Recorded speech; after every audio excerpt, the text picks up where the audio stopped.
Pinupuri ka namin, O Diyos, Ama, Anak, at Espiritu Santo. Salamat, Ama, na ibinigay mo sa amin si Jesus na iyong anak, na namatay para sa aming kasalanan, iyong muling binuhay, iniakyat at iniluklok sa iyong kanan sa langit.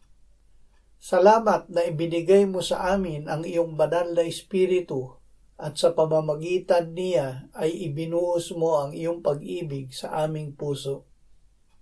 Panginoong Hesus, ikaw ang ibinigay sa amin ng Ama na tinapay ng buhay. Nang kami ay sumampalataya at lumapit sa iyo, kami ay binigyan ng Ama ng buhay na walang hanggan. Salamat sa pagtitiyak mo na kami na tumanggap sa iyo ay mabubuhay magpakailanman. Amen.